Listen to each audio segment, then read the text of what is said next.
do Senhor. Amém. Eu quero convidar a amada igreja para nós estarmos de pé e a gente abrir a nossa Bíblia em Atos dos Apóstolos, capítulo de número 17.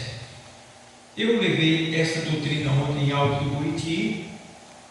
Ontem não, foi quarta-feira. Levei na quarta-feira, levei no Alto do Buriti. Ontem eu levei uma parte dessa palavra para a Prédia Guabiraba e eu trouxe hoje o que Deus vai mandar para Itapissuma. Então, eu quero pregar hoje sobre o tema o juízo final. O juízo final. Eu já preguei sobre esse mesmo tema, ou esse versículo, no culto evangelístico que a gente teve semana passada. Mas a gente não esmiuçou tudo que tem aqui nesse estudo. Então a gente vai trazer ele agora mais aprofundado no que diz respeito ao juízo final, tá bom? Não vamos dar tudo, mas vamos aprender mais um pouco sobre o juízo de Deus através de Jesus Cristo para com a humanidade. Então, 17:31. Eu vou ler o 30 e o 31. Atos dos Apóstolos.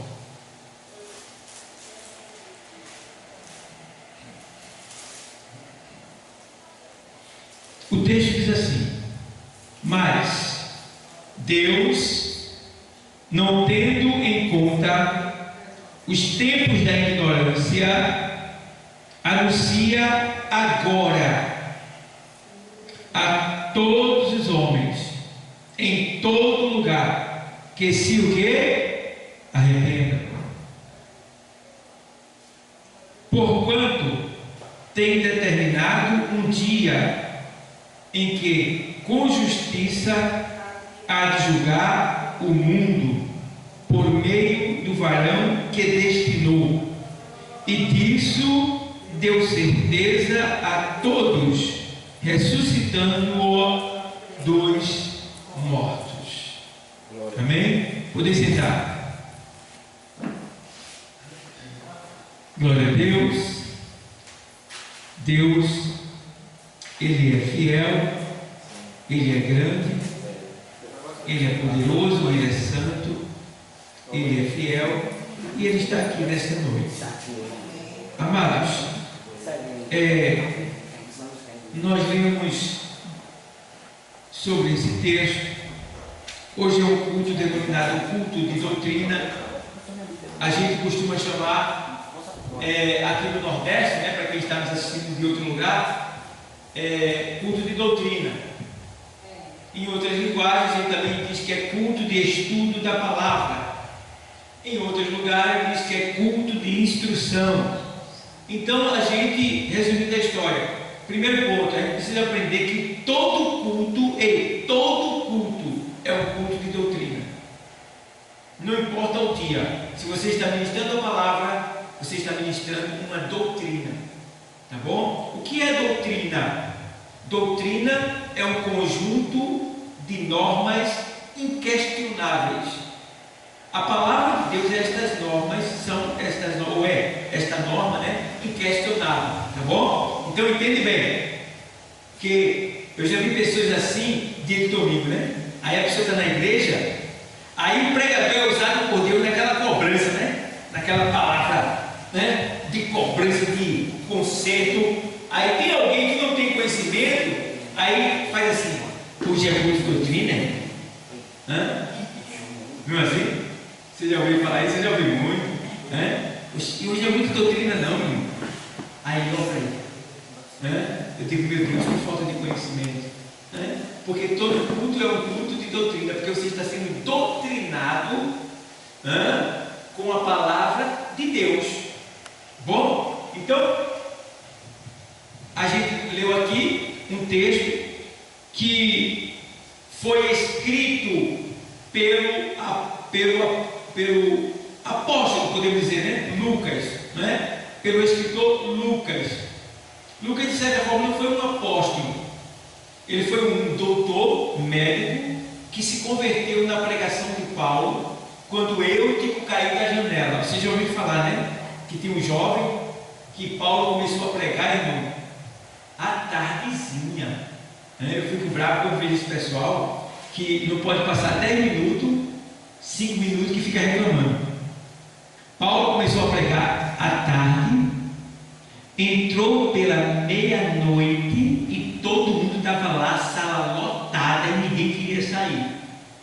E esse jovenzinho, Eutico, sentou-se por uma janela lá, no terceiro andar, irmão. Eu acho que ele não estava preparado, né? Porque já vinha muito tempo a pregação. Ele cochilou.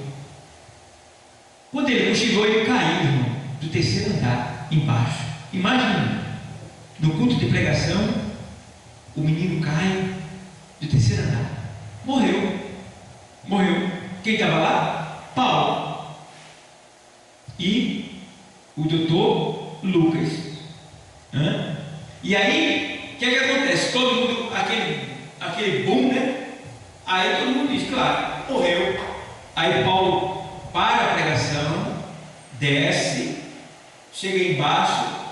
Paulo está lá, o médico Lucas, médico, o homem entende, morreu, não tem mais jeito. Aí isso é o que? O poder de Deus, o trabalhar de Deus para trazer quem? Lucas. E aí Paulo ora pelo menino e o menino ressuscita. O menino volta, torna a vida, se levanta. Meu irmão, aquilo ali arrebentou. Todo mundo ficou admirado. E Lucas, o doutor, ficou. Dali por diante, Lucas o quê? Se converteu. E passou a seguir o apóstolo Paulo. E para onde Paulo ia, Lucas estava o quê? Escrevendo. Entendeu? E aí, o que foi que Lucas fez? Lucas ficou tão admirado que ele acompanhou Paulo, e Paulo foi para Jerusalém para ficar com quem? Com Maria, a mãe de Jesus, Pedro, ali Mateus, os discípulos, os apóstolos do Senhor. O que foi que Lucas foi fazer com eles? Lucas ficou lá junto com Paulo, mais de ano com eles ali, e Lucas só o quê? Maria. Eu poderia falar com a vossa senhoria? Aí Maria, sim, pois não, seu filho, né, Jesus e tal. Aí Lucas começou a investigar a história de Jesus.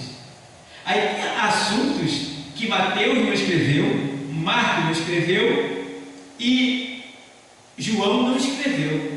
Mas Lucas, conversando com Maria, conversando com Pedro, conversando com outro discípulo, veio assuntos que ele foi lá e escreveu.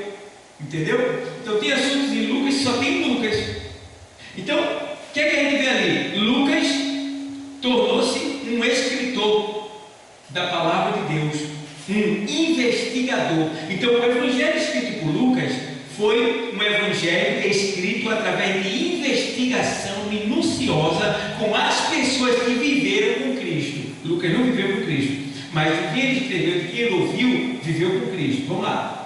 Então é esse Lucas aqui que escreveu o Evangelho de Lucas, o doutor Lucas, que estava com Paulo quando ele estava pregando o Evangelho aqui nesse local, e o Eutico morreu, né? Caiu no terceiro andar. Pronto. Aí o que acontece?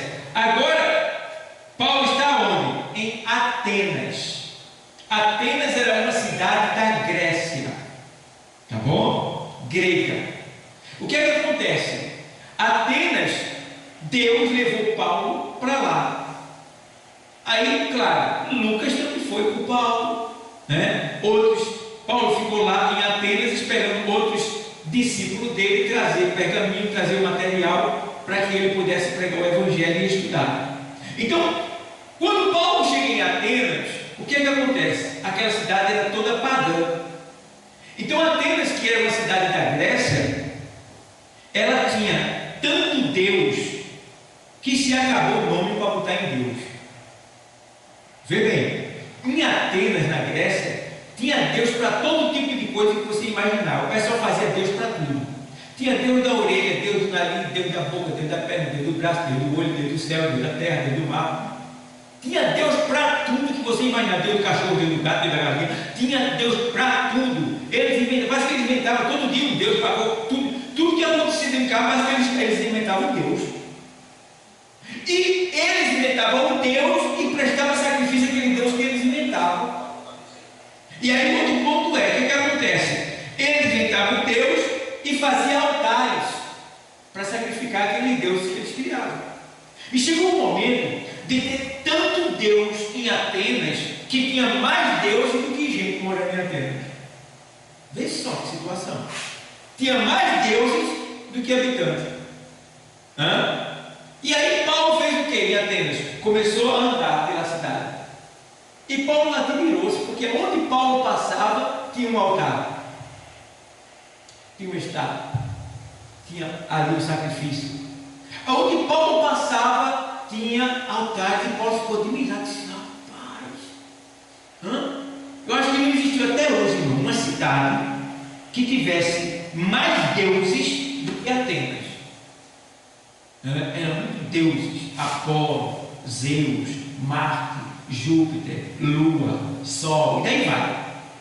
Milhares e milhares de deuses. Vê bem. Então, o que significa isso daí? Espiritualmente falando, significa a sede, o vazio e o desejo de Deus.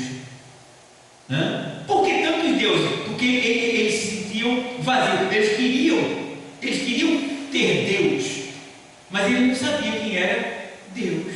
Então eles criavam um Deus. Mas agora chegou quem? Paulo. E Paulo começou a andar, tal e tal. Aí Paulo foi andando. Aí, na medida que Paulo foi pregando, Paulo se encontrou com ele e muitos ficaram questionando Paulo: o que é esse homem aí? O que é esse paloreiro está falando aí? O que é esse cara está pregando? Deve ser pregador de algum Deus aí. Aí Paulo vai lá e agora Paulo vai fazer isso. Capítulo número 17, versículo de número 22. 17, 22. Diz assim o texto: e estando Paulo no meio do Areópago era um ginásio a céu aberto, tá bom? Era um ginásio a céu aberto, onde eram feitas as reuniões para julgamento. E estando Paulo no meio do Areópago, disse: varões atenienses, em tudo vos vejo um tanto supersticiosos. Vê bem, Paulo estava dizendo que eles são supersticiosos. Por que eles são supersticiosos? Porque para tudo eles criavam Deus. E agora vem: porque passando eu e vendo os vossos santuários, achei também um altar em que estava escrito ao Deus desconhecido. Esse, pois, que vós honrais não conhecendo, é o que eu vos anuncio. Vê que coisa linda. Então, era tanto deuses, era tanto nome de Deus, que chegou uma hora que eles não tinham mal que inventar, então eles colocaram lá uma vaga para algum Deus que alguém quisesse criar. E aí ele botou lá: ao Deus desconhecido. E Jesus realmente era o Deus desconhecido deles. E aí Paulo diz: é esse daí. Glória a Deus. Aleluia. É esse daí. Aí Paulo diz: então, meus amados, eu vi no meio dos deuses de vocês um altar dedicado ao Deus, cujo nome ele diz lá: ao Deus desconhecido. Justamente é esse Deus que eu estou pregando aqui hoje. Glória a Deus. Arrebentou. Que sabedoria! No meio de tantos deuses, Paulo conseguiu colocar Jesus e o exaltou naquela hora. E aí Paulo diz o quê? Começa a dizer: e esse Deus aí Paulo faz assim: o Deus que fez o mundo, no versículo 24, tá? O Deus que fez o mundo e tudo que nele há, sendo Senhor do céu e da terra, não habita em templo feito por mão humana, por mão de homens, nem tampouco é servido por mãos de homem, como que necessitando de alguma coisa, pois Ele mesmo é quem dá a todos a vida e respiração, a todas as coisas, e respiração e todas as coisas,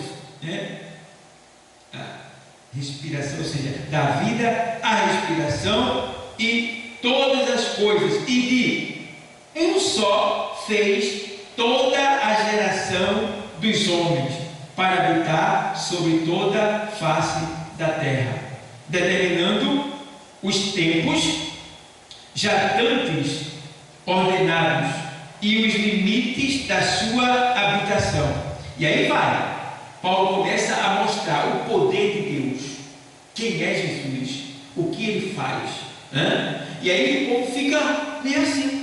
Aí vamos lá para o texto que eu li, e aí ele faz agora: mas Deus não tendo em conta o tempo da ignorância. O que é o tempo da ignorância? Quem sabe aqui? O tempo da ignorância é o tempo em que você vive sem conhecer Deus.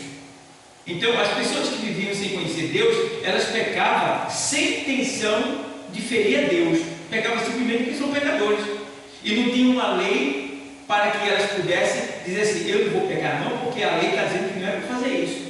Então eles viviam no tempo da ignorância. Aí Paulo está dizendo aqui que Deus não tenta em conta o tempo da ignorância, ou seja, Deus não vai cobrar o tempo em que o homem viveu na ignorância, desde que não tendo em tempo o tempo da ignorância, anuncia agora, agora, a todos os homens, em todo lugar, que se o quê? Arrependam. Então quer dizer, Deus estava deixando bem claro através de Paulo que ele não ia cobrar dos atenienses e de todas as pessoas que ouvissem essa palavra, como nós aqui também. Deus estava dizendo: eu não vou cobrar o tempo em que vocês viveram sem me conhecer. Vocês pintaram e bordaram, mas eu não vou cobrar de vocês. Mas faça o seguinte: hoje você tem que se arrepender. Você tem que se arrepender. E o que é arrepender? Arrepender é uma palavra que vem do grego. A Bíblia foi traduzida do grego, porque o grego era o idioma que imperava no tempo de Jesus. Jesus falava aramaico, hebraico, falava vários tipos de idioma, mas o que imperava no tempo dele era o grego. E a Bíblia foi traduzida do grego para o português, no nosso caso. Então aqui a gente vê que a palavra arrepender-se, arrependimento, ela quer dizer metanoia.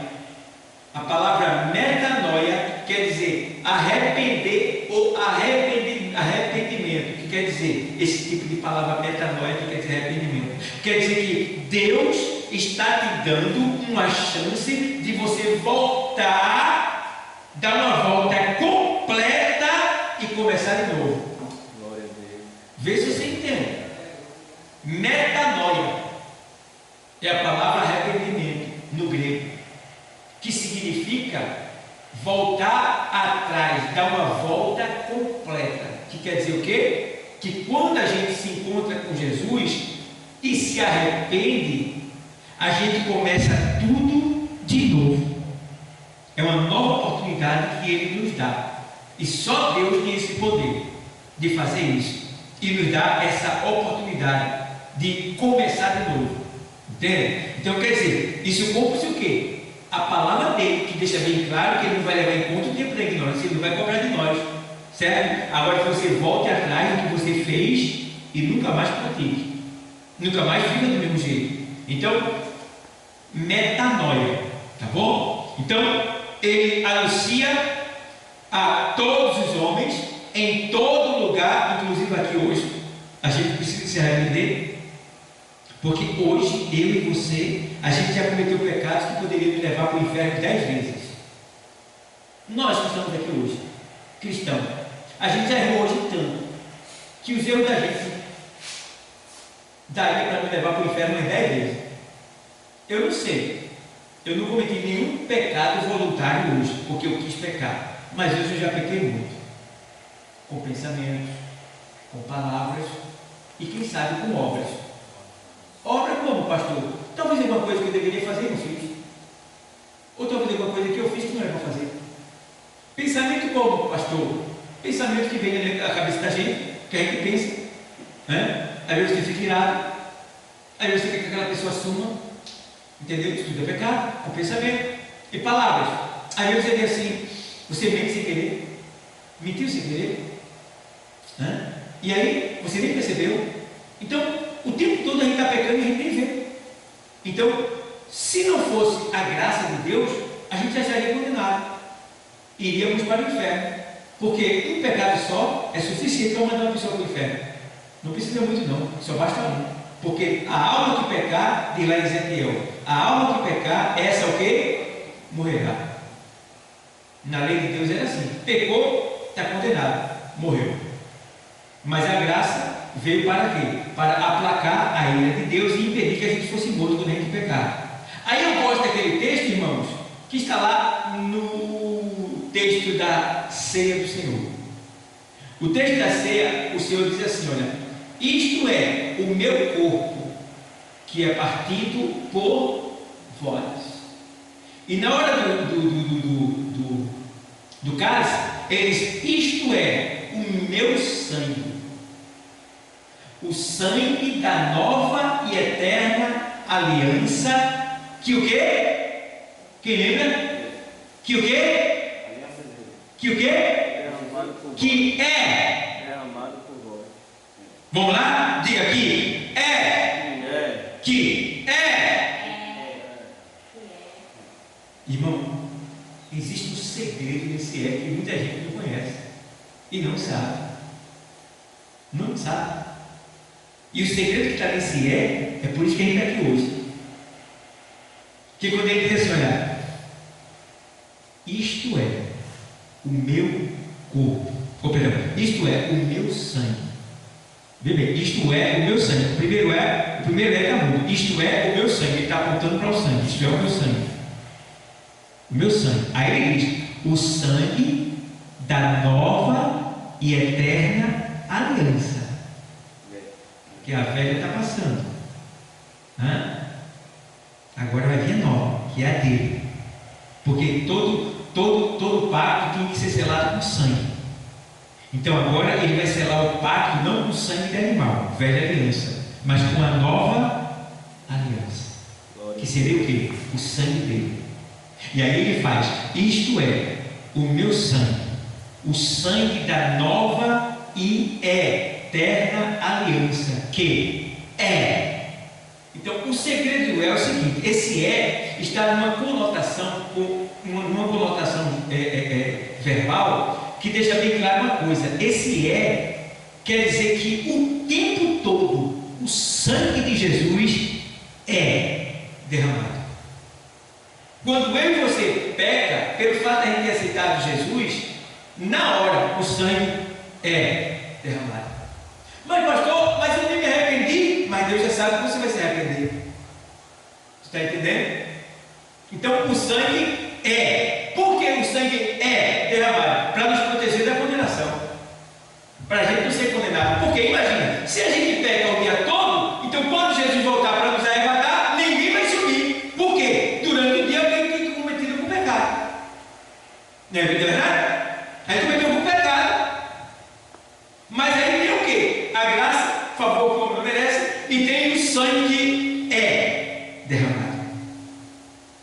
Explicando melhor. Por quê? Porque Deus não trabalha Ele não trabalha, irmão, visando o agora. Ele não trabalha visando o agora. Deus trabalha visando o depois. Deus não está vendo o que você é agora. Deus está vendo o que você será amanhã. Entende? Então o que acontece? A Bíblia diz que quando Davi cometeu aquele pecado de morte, tomando a mulher do homem e cometendo aquele tipo de pecado, ele nem tinha visto que tinha pecado, estava com a mente cauterizada. Mas quando Natan veio até ele e repreendeu ele disse: pequei. Quando ele disse pequei, Natan disse: mas Deus já te perdoou. E agora, como é que explica? Deus já sabia que ele ia reconhecer o pecado dele e iria pedir perdão. Tu está entendendo? Quem está entendendo aqui? Diga amém. Está entendendo? Ou seja, antes de você se arrepender e pedir perdão, Deus já te perdoou, porque Ele já sabe que você vai pedir. Está entendendo? Vê que coisa linda. É isso que me dá a segurança do arrebatamento. E é por isso que tem esse texto na palavra que diz: o sangue da nova e eterna aliança que é derramado por vós. É por quem? Por vós. É por vós. Então, o tempo todo, irmão, você nem vê o sangue derramado, derramado, derramado. Glória a Deus. Entendeu? Vê que coisa linda? Então, Deus trabalha dessa maneira. É muito mistério que existe. É por isso que a gente está aqui. Senão a gente não estaria aqui. É muito mistério. Então, o que é que acontece aqui? Ele fez esse novo tratado com a gente e derramou o seu sangue para que nós fôssemos salvos. Então, eu quero falar hoje sobre o juízo final. Não vou falar tudo, mas o que está aqui dentro do meu tempo, eu vou passar para vocês. O juízo final é bem claro aqui nesse texto que a gente leu. Porque Paulo, usado pelo Espírito Santo, deixa bem claro que Deus determinou um dia para que por esse dia, aqui ele diz assim, porquanto, versículo 31, porquanto tem determinado um dia em que com justiça há de julgar o mundo por meio do varão que destinou, e disso deu certeza a todos, ressuscitando dos mortos. Quem é esse? Jesus. Certo? Então, tem um dia que esse Jesus aqui, tem um dia que esse Jesus aqui, que eu já disse para vocês, parece um bobão. Não estou chamando ele de bobão, mas parece um bobão na linguagem humana. Por quê? O cara pinta e borda, até fala mal de Jesus, fala da igreja, não gosta de pastor, faz saceiro, está na bagaceira, e ele diz: eu te amo. Eu te amo. Eu te quero. Me aceita? Me aceita? Porque eu te aceito. Entendeu? Então, quer dizer, o cara está lá pintando e bordando, e Deus manda, ou seja, Jesus manda a gente ir atrás dele, atrás dela. Está pintando e bordando e vai lá buscar. Vai lá. E Deus vai até a beira da sepultura para tentar resgatar a pessoa. Então veja que amor parece um bobão. Por quê? O amor de Deus não se explica. O amor de Deus é inexplicável. Ninguém entende Deus. O amor dele é incondicional, que quer dizer, ninguém explica. Está entendendo? É por isso que a gente está aqui, porque a gente não é uma pecinha boa. A gente pensa numa coisa ruim da tua. Eu também. E tem gente que está aqui e ainda continua sendo ruim. Não é verdade? Está na igreja e ainda é ruim, perverso, rancoroso, vingativo, carnudo, reclamador, murmurador. Está aqui. Então, como você vê, e Deus amando, dando chance e oportunidade para aquela pessoa se converter, usando a sua palavra. Então, ele está fazendo a parte dele. Então, veja que Deus determinou um dia para esse julgamento. E aí aqui a gente vê que o dia está pronto e o juízo final foi determinado por Deus. O próprio Deus determinou esse dia. E a Escritura o descreve claramente. Claramente. Veja lá Apocalipse 20 e 11. Vamos para lá. Apocalipse 20 e 11.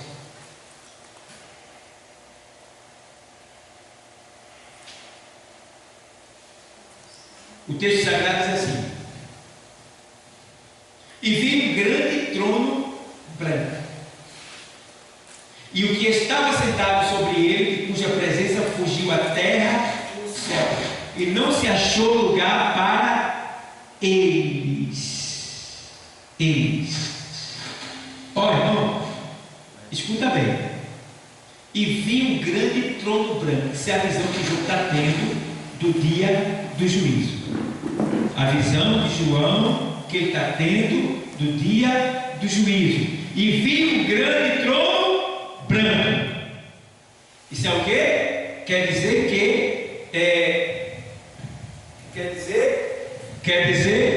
que vai ter um dia em que Deus vai estabelecer um grande trono fora da terra.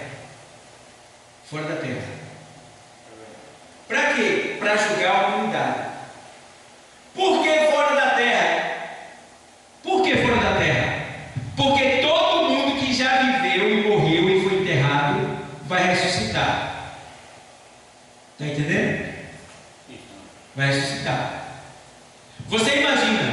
Esse século, a gente tem 8 bilhões 242 milhões de pessoas na Terra, contados. Tem mais pessoas. A Terra está superpovoada. Então, essa geração é de 100 anos, vai morrer tudinho, os 8 bilhões, vai ser enterrado na Terra. Vê bem. Mas não tem só essa população. Tem a do século 20, quantos bilhões foram? Século 19, quantos bilhões foram? Século 18, quantos milhões foram? Século 17, quantos bilhões de pessoas foram? Todas elas estão aonde? Enterradas. Vê bem. A terra comeu, olha, tudinho. E a alma, pastor? Bom, a alma que morreu com Cristo está salva no seio de Abraão. A alma que morreu sem Cristo está na antessala do inferno, que fica no centro da terra, na crosta da terra. Está lá. A alma está lá, no calor do inferno, ardendo em chamas, com muita sede, gritando de dia e de noite, e se lembrando de tudo que viveu nesta vida. Vê bem. E a outra parte que morreu está no seio de Abraão. Então, no final de todas as coisas, quando tudo aqui findar, eu estou adiantando para a gente ganhar tempo, tem muita coisa para falar, mas eu estou adiantando. Então, no final de tudo, quando aqui tudo findar, todas as pessoas que foram enterradas vão o quê? Ressuscitar. E imagine, irmão, o cemitério. Você vê, né? Enterra lá, o bicho come, tira só os ossos, enterra lá, o bicho come, enterra lá, o bicho. Vê quantas pessoas foram enterradas, uma cova só.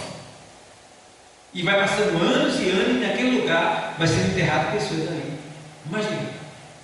Mas naquele grande dia, no final de tudo, a terra vai tremer, gemer e dar conta de toda a carne que ela comeu.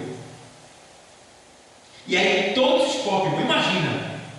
Eu estou falando para você só o túmulo saiu. Isso só do túmulo. Saiu uma da outra, parece que ali é uma porta, irmão. Saiu. Agora isso do cemitério todo. As portas da terra se abrindo e as pessoas saindo de dentro. Por quê? O corpo que vai ser restaurado pela terra de novo, quando aquele corpo é restaurado, a alma deles que estão ardendo em chama lá no inferno sai de lá, é liberada. Quando ela sai de lá, ela entra no corpo que a terra refez. Quando entra no corpo, o corpo se levanta do túmulo e sai. Então vai ser um corpo igual a esse. Você olha assim, o corpo que ele morreu vai voltar, tá? Só que o corpo que vai voltar não tem sangue. Não tem sangue, só tem osso e carne, tá? E o corpo que vai voltar é uma carne diferente dessa, é parecida com essa, é carne também, mas não é uma carne igual a essa, é uma carne preparada para queimar e não derreter. Por quê? Porque eles vão ser julgados, condenados e lançados no lago de fogo do inferno. Tá bom? Então é isso que acontece nesse juízo. Todas as pessoas vão ser levadas para agora.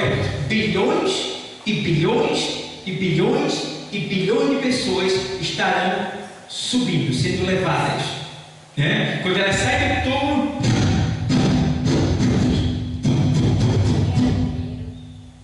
direto para lá. O poder de Deus levando, né? É sair do túmulo. Quando o corpo sai do túmulo, que aparece, já aparece lá, naquele lugar gigantesco. Por quê? Diz o texto que fugiu dos céus e a terra, e não se achou lugar para eles. Tu está entendendo? Porque na terra não havia lugar para tanta gente que vai ressuscitar e ser ligado. Então esse tribunal, esse juízo do grande trono branco vai ser feita onde? No espaço sideral. E ali todos estarão ali presentes para serem julgados, um a um, pecado por pecado, pecado de palavra, pecado de obras e pecado de pensamentos. Estarão ali sendo julgados um a um, todos eles. Eu estava estudando sobre esse dia do juízo e alguém diz assim: vai demorar muito, né, pastor? O juízo final? Não. Acredito que não vai ser nem 24 horas no nosso tempo para julgar todo mundo. Por quê? Não são tantas pessoas? Sim, são muitas pessoas. Mas quando se entra na dimensão celestial, não há tempo. Há só um momento. Está entendendo? Para você ter ideia, cada camada celestial tem um tipo de tempo diferente. Por que é que Jesus e Deus não envelhecem? Deus porque é Espírito, mas por que Jesus não envelhece? Segundo, porque primeiro porque ele está no corpo glorioso. O outro ponto é que lá onde ele está não tem tempo. Lá não existe tempo. O tempo é o próprio Deus. Entende? Então quando vem descendo, aí vai surgindo o tempo. Então o tempo maior é para a gente aqui na Terra. A gente tem que ter o maior tempo. Sabe quantos tempos a gente tem? 28 tempos. Aqui na Terra tem 28 tempos. Olha para aí. Aí tem o tempo da Terra, tem o tempo do espaço, tem o tempo do cosmos, tem o tempo do universo, tem o tempo da galáxia, tem o tempo do céu, e daí vai. Mas só aqui na Terra a gente tem 28 tempos. Isso está lá no livro de Eclesiastes, capítulo 3. Há tempo de plantar, tempo de colher, tempo de chorar, tempo de sorrir, tempo de trabalhar, tempo de descansar. E aí vai, tempo, 28 tempos a gente tem aqui na Terra. Veja bem. Então, estou explicando para vocês entenderem como é que tudo vai suceder. Então, esse dia, Paulo estava sendo usado por Deus para dizer que isto iria acontecer e seria dessa maneira. Então, a gente precisa ter esse cuidado de se preparar, não para esse dia daqui, mas para antes desse dia. Por quê? Porque antes desse dia daqui, vai acontecer o quê? O arrebatamento da igreja. E nós vamos estar aqui, nesse dia aqui, vamos, mas não como condenados para ser julgados. Nós vamos estar aqui como juízes. Mas pastor, não sei nem ler. Pois é, tu vai ser juiz. Mas como assim, pastor, se eu não sei nem ler? Quando você partir dessa vida para outra, com Cristo, Ele vai restaurar em você os 100% de QI. Porque hoje a gente só tem 9% mais ou menos. Então você vai ser restaurado em 100%. Veja bem. Então, esse 100% de QI é para você julgar como Cristo. Primeira carta aos Coríntios 6:2 diz que nós julgaremos os anjos. Esses anjos não é os anjos do céu, é os anjos do inferno. Porque Satanás não será mais julgado, ele já está condenado. Tá? Agora, os demônios serão julgados. E quem vai julgar os demônios? A igreja vai julgar os demônios. Tá? Então, o que é que acontece, pessoal? A gente precisa estar preparado para o dia do arrebatamento. Você tem perdoado? Você está amando? Você está evangelizando? Você está orando? Você está se consagrando? Você está se entregando para Deus? Você é de Deus mesmo? Ou você só é da igreja? Que eu conheço um monte de gente que só é da igreja. Por que o senhor diz que só é da igreja? Porque são pessoas que estão na igreja, mas não vivem o Evangelho. Não vivem o Evangelho. O Evangelho é renúncia. O Evangelho é dizer não quando você gosta de fazer.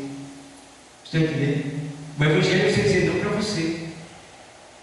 O Evangelho É você sofrer pela causa de Cristo na terra. E hoje em dia, sofrer, o pessoal não quer mais. Irmão, nublou. A turma já diz, vai chover, hoje não. Igreja? Oxe, dia de chuva? Meu Deus. Mas no outro dia, para ir para o trabalho, guarda-chuva, capa, sai na hora certa. Entendeu? Por causa do... Mas não sabe que Ele é o dono do ouro e da prata. É Ele que dá tudo. E que se não fosse Ele, nós não teríamos o que temos. Né? E Ele... Então, as pessoas não estão nem aí para a obra não, meu irmão. Nublou, choveu, já era. Os crentes é feito formiga. Só adora no verão. No inverno, tu viu a formiga no inverno? Não vê, não. Só se for dentro da tua casa. Porque eu vou para a mata, eu filmei lá. Você vai no nosso canal e você vê eu dentro da mata filmando as formigas. Né? E eu segui as formigas, vou na casa delas, tem lá, eu filmei lá. Você pode colocar lá, Pastor Dal e as formigas, aí vai aparecer. Aí eu fiquei observando. Irmão, ela trabalha 6 meses sem parar. E apressadamente, está lá no vídeo. Apressadamente. Para quando chegar aquele tempo para ela parar e não trabalhar mais, porque a chuva para ela é pequenininha, né? Então o tempo de chuva dá até traumatismo que eu me se bater na cabeça dela, né? Puf, né? Então elas não vão se arriscar. Então elas ficam só o quê? Desfrutando da comida que elas juntaram durante aquele período. E eu fui mais profundo, procurei descobrir, poxa, elas comem essas plantas, mas essas plantas não duram muito quando elas botam lá dentro, porque a folha não apodrece. Aí justamente, não é a folha que ela come, é o bicho que a folha se transforma, que elas comem. Que aquelas folhas vão apodrecer. Aí cria um bicho. É como se ela tivesse assim, é como se ela estivesse fazendo nascer vaca, boi, né? Para ela lá dentro comer no período de inverno. Está entendendo? Aí, os bichos que vão nascer, elas comem. É interessante? Então, e daí vai. Né? E eu peguei eu mostrei para você, está lá mostrando tudinho, e como elas são apressadas para trabalhar. Se a igreja fosse feita de formiga, a igreja era diferente, irmão. Porque você vê uma trazendo e a outra correndo, para chegar lá para trazer também. Nenhuma se escora da outra, não é? Ela não se escora não, irmão. Não se escora não. Tá? E parte, o negócio tudo quase parte igual.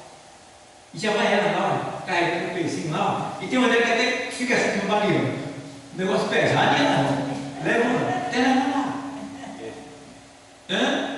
E tem pequena e grande. Você pode ir lá, eu filmei. Pequena e grande, tudo correndo, perna para pequena, para pegar. Elas têm pressa. Por isso que Salomão diz assim para o preguiçoso: vai ter mais formiga, preguiçoso. Entendeu? Para aprender com as formigas. Né? Então, o juízo, pessoal, a gente precisa se preparar.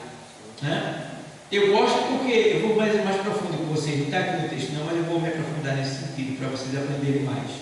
Vou passar coisas para vocês ficarem, né, meditando. É justamente nesse dia aqui, do juízo final, que muitos não pregam isso. A igreja, a Bíblia diz lá em segunda carta de Pedro, segunda carta do apóstolo Pedro, capítulo de número 3, segundo Pedro, 3 e 10. Mas o dia do Senhor virá como um ladrão de noite, no qual o céu passarão com grande estrondo. Veja bem, o céu passará com o que, pessoal? Grande estrondo. Vê bem, pessoal. A gente sai aí fora, a gente vê as nuvens e vê o céu e vê as estrelas, não é isso? Mas no dia do Senhor, que é esse dia do juízo, vai fazer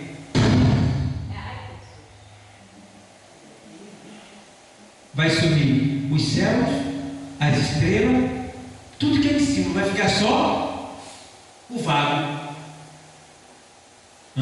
Diz aqui, ó, o céu vai dar um estrondo e vai subir.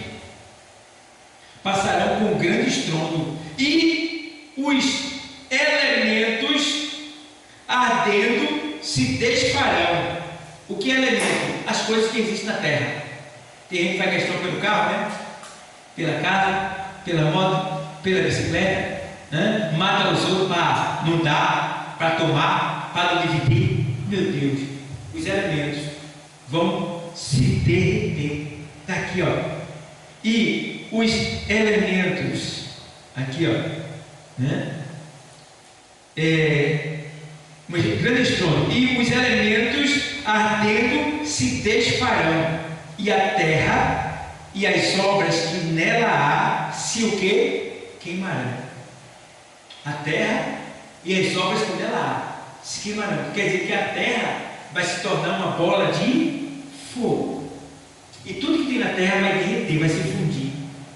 Vê só. Eu pergunto para você: onde é que a gente vai estar nessa hora? Onde é que a gente vai estar nessa hora? Se a terra está pegando fogo? Vocês vão aprender hoje. A gente vai estar lá, no grande trono branco, assistindo o julgamento.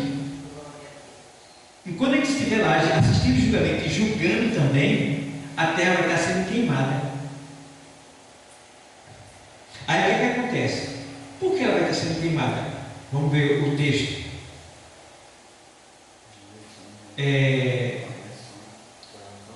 Versículo 11. Havendo, pois, de perecer todas estas coisas, que pessoa vos convém ser em santo trato e piedade? Ou seja, a gente sabendo que tudo isso vai acontecer, quem é você? Como você é? Como você está vivendo? Você está organizado diante de Deus? Procure viver em santo trato. O que é santo trato? Tratar todo mundo bem. Viver uma vida de retidão, de santidade, de verdade, de amor ao próximo. Versículo 11, né? Os convencer em santo trato e piedade. Versículo 12. Aguardando e apressando-vos para a vinda do dia de Deus, em que os céus, aqui está falando dos céus, está no plural, não é o céu singular, os céus no plural, em fogo, olha o texto, em fogo se desfarão. Imagina, irmão, imagina o céu pegando fogo. Vê que coisa assustadora. O céu pegando fogo, né? Se desfarão, e os elementos ardendo se fundirão, se derreterão. Mas nós, olha que coisa linda, mas nós, segundo a sua promessa de quem aqui? Promessa de quem? De Deus. De Deus. Aguardamos o quê? Novos céus e nova terra, em que habita a justiça. Então quer dizer que vai ter um novo céu e uma nova terra para nós. Eu entendi isso ontem. Eu estava estudando para pregar a doutrina. Aí Rosana chega e viu assim, parado, está falando lá assim, a revelação que Deus me deu. Eu disse: meu Deus, já vi tanto isso e não tenho aqui dessa visão. E eu fiquei lá parado assim. O que foi, pai? Porque eu vi um negócio aqui agora que eu nunca ninguém falou para mim. Era o que foi? Eu posso dizer tudo não. Eu fui pegando a doutrina, eu preguei tudinho e falei, porque só para falar em sala de aula, né? Mas eu entendi. Eu vou falar para vocês aqui. Mas o que eu vou falar, vocês não precisam dizer para ninguém, fica só para vocês. Porque na sala de aula existe uma linguagem que a gente usa no curso teológico que chama-se conhecimento, ou seja, que chama-se informação para nível de conhecimento. Quer dizer isso, pastor? Ou seja, tu está na sala de aula aprendendo teologia e eu falo coisa para tu que tu não pode falar para ninguém, isso só serve para tu. Porque se tu falar para alguém que não tem a estrutura que tu está tendo aqui na aula, alguém vai dizer: quem te falou isso? Isso é um herege, rapaz. Tu tá doido, é? Tu tá doido, é? A pessoa não tem estrutura para entender o que você entende. Então vai dizer que você é doido, que você é um herege, que você não é crente, que você está desviado, que você... E aí vai. Então é o que eu estou dizendo. Quer dizer, se nós... Agora eu vou revelar para vocês o que eu não revelei na doutrina. Então, se aqui está dizendo que o céu se queimará e a terra e tudo que nela há, e nós aguardamos um novo céu e uma nova terra, ainda que a terra fosse restaurada, ela não seria nova, ela seria a mesma terra, apenas ela passou por uma purificação. Então não é na terra que a gente vai ficar, é no novo céu e na nova terra. Sim, pastor, mas e essa terra? Irmão, eu vou te dizer uma coisa agora que tu vai ter que ficar pastor, não vai dizer para ninguém não. Isso eu tenho isso em sala de aula. E pior que o pessoal está tudo me assistindo aí, vai ouvir. Mas eu vou dizer para vocês, o inferno vai ser aqui. Por quê? O inferno já é aqui, só que não tem ninguém lá. Porque existem camadas no centro da terra. A primeira camada é o Hades, a antessala do inferno. E a segunda camada, existe uma crosta. O calor lá é tão grande que todo o ferro, toda a prata, todo o ouro, todo o metal se derrete lá e se transforma num rio. E esse rio é um rio de lavas. Entendeu? Então o que acontece? Entende isso, meu, que eu estou falando. Tu nunca ouviu falar isso em canto, não. No Hades, que é a antessala do inferno, que fica aqui no centro da terra, o que faz arder lá, a chama que sobe lá, é a chama que vem do inferno, que fica embaixo, onde não tem ninguém. O inferno ainda não foi inaugurado. Quem vai inaugurar o inferno é o falso profeta e o anticristo. Vai inaugurar o inferno. Entendeu? Aí, por último, Satanás e todos que seguem a ele. Então, o que acontece? Essa bola de fogo vai ser aqui. Então, toda a terra transformada em uma bola de fogo, em lava de fogo, onde os elementos se fundirão. Se os elementos se fundirão, quando o negócio se funde e não derrete, sabe o que é fundição? Quando o ferro derrete, ele se fundiu. Então, aquele elemento se fundindo, a terra ela não para de ser quente. Ela não para de ser quente. Eu estou estudando um livro de fora do país judaico, que ele fala onde é o inferno, onde é o Hades, as portas, os lugares que já foram descobertos, que levam para lá, mas que ninguém pode chegar lá, porque fica muito, muito profundo mesmo. Então eles foram no Triângulo da Bermuda, nos portais, pessoas que deram testemunho, que chegaram bem perto. Tem lá no meu canal, Gritos do Inferno. Gritos do Inferno, se você botar no meu canal você vai ver. Gritos do Inferno. Eles furaram dentro de um vulcão e a sonda chegou lá em determinado local, mas não pôde mais, porque o calor era tão intenso que derretia. Mas até onde ela chegou, eles ouviram gritos de pessoas gritando. Claro, não eram pessoas fisicamente falando, mas podia ser almas das pessoas que estão lá no Hades. Então Deus permitiu que eles ouvissem esse grito, foi gravado, e alguns deles que eram ateus se converteram. Por isso que Deus permitiu. Então, veja quanto mistério tem. E a gente precisa estudar a Bíblia para aprender e passar para a igreja. Então, pessoal, o negócio é muito sério. O juízo está chegando, tá? As vidas que não estão aceitando a Cristo estão indo para o Hades, a antessala do inferno, aguardar o dia do juízo para serem julgados e depois lançados no lago de fogo do inferno. E nós, que estamos com Cristo, aguardamos novos céus, está no plural, novos céus. Por que novos céus? Porque existem muitos céus, mas eles estão contaminados pelo pecado. A natureza foi contaminada. Então Deus, Ele vai fazer tudo novo. Eis que faço novas todas as coisas. Glória a Deus. Aleluia. Entendeu? E Ele diz: se alguém está em Cristo, nova criatura é. As coisas velhas já Passado. eis que tudo se fez. Deu para entender? como era muito cheio aqui, né? Mas vocês estão aproveitando. Estão comendo a porção maior. Está entendendo? Para fortalecer a fé de vocês. E vocês saberem o que vai acontecer. Então muitos vão olhar para você e dizer, você sabe firme na fé mesmo. Mas tu é crente mesmo, né? Essas palavras que fortalecem a gente. Que nos fortalece e nos mantém de pé na presença de Deus. Porque a gente sabe o que vai acontecer amanhã. Estamos nos preparando hoje para que naquele dia não seja envergonhado. Então, meus irmãos, tem muita coisa para falar ainda, mas não vai dar tempo não. Já findou, tá bom? Mas o juízo acontecerá. Quem será o juiz? Vou abreviar. Quem será o juiz? Jesus Cristo, o Filho de Deus. E Jesus mesmo será o juiz que vai julgar cada pessoa. E quem será julgado? Todos os homens serão julgados que viveram sem Cristo e morreram sem Cristo. O que o Senhor julgará?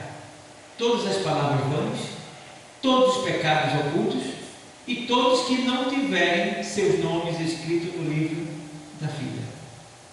Pronto. Findou. Para vocês terem uma ideia. Então, meus amados, que a gente se mantenha no lugar que Deus colocou. Que a gente não se desvie. Que a gente procure aprender mais de Deus, buscar mais a palavra e ser fiel no serviço ao Senhor. Tá? Honre o Senhor.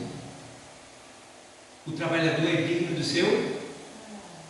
Ele diz em Hebreus 6:10 que Deus não é injusto para se esquecer do trabalho que vocês estão tendo para com a obra dele.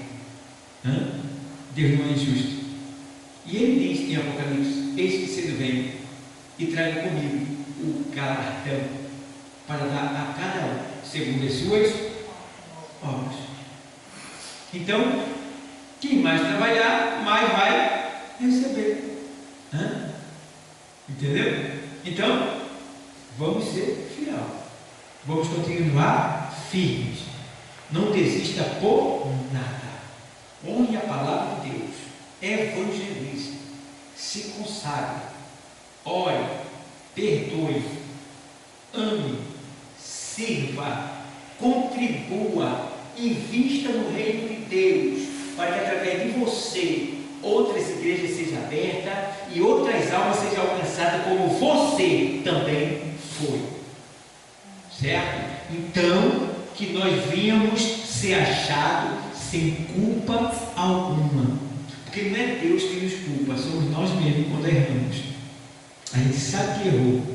E aí essa culpa fica em nós. Qual é o maior tribunal? É o da consciência. Porque você pode enganar todo mundo, menos você mesmo. Não é verdade? Você pode enganar a justiça, o juiz, o delegado, A, B, C, D. Todo mundo você pode enganar. Mas você não pode enganar você. Um certo homem disse assim: tentei fugir de mim mesmo e não consegui. Disseram, por quê? Ele disse, porque aonde eu chegava, ali eu estava.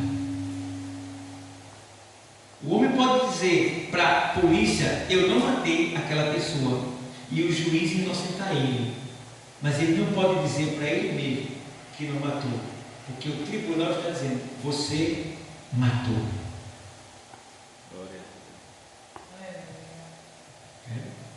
Então temos que ser sinceros com a gente mesmo e reconhecer quando a gente errou, para não sermos encontrados em falha, em culpa, quando o Senhor voltar. Amém, igreja? Amém. Jesus está voltando. Se prepare, que não vamos para o juízo, vamos para o tribunal de Cristo, para sermos ali galardoados